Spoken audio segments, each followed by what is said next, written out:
हाँ भैया, हम रिया रिकॉर्डिंग स्टूडियो खगड़िया भदास से आज एक छोटा बच्चा सिंगर विमल बिहारी का जो कि आज फर्स्ट बार गाया है और बहुत ही अच्छा सॉन्ग गाया है मेरे स्टूडियो में। और आशा न पूरा विश्वास है कि ये इसी तरह मेहनत करते रहें तो एक से एक गाना और आप लोग के बीच में लाते रहें और आप लोग इस बच्चे के ऊपर अपना दुलार प्यार आशीर्वाद बरसाए रखें।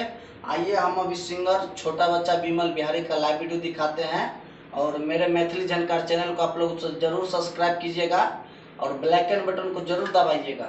और मेरे स्टूडियो का वोकल रिकॉर्डिंग मिक्सिंग अगर अच्छा लगता है तो आप भी अपना ऑडियो बनाने के लिए निश्चित रूप से संपर्क करें और वीडियो भी बनाया जाता है। और हम लोग नए सिंगर का ही मसीहा हैं और आप लोग एक बार अपना काम करने का अवश्य मौका दे। आइए हम अभी लाइव वीडियो दिखाते हैं।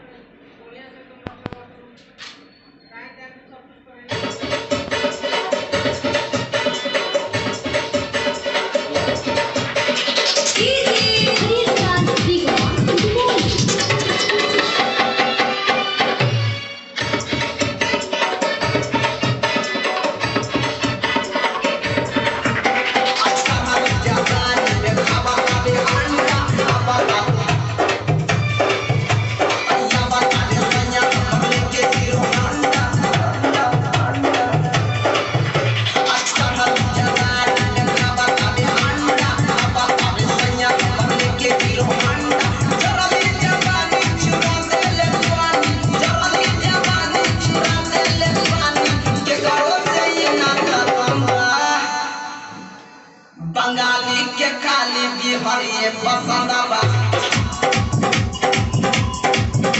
बंगाली के खाली बिहारी पसंद बा। अक्सर जबान में खबर कभी अंडा बता ऐसा बता दे सैया बंगाली के हीरो अंडा।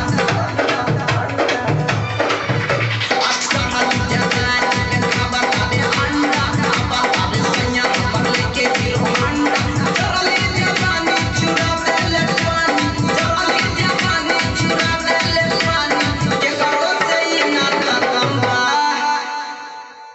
बंगाली के खाली बिहारी पसंद बा।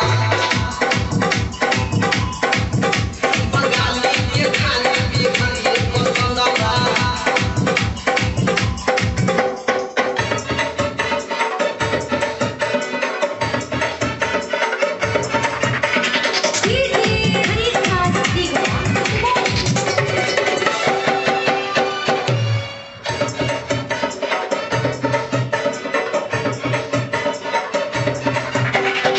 मस्ती में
करो ना कम बा बंगाली के खाली बिहारी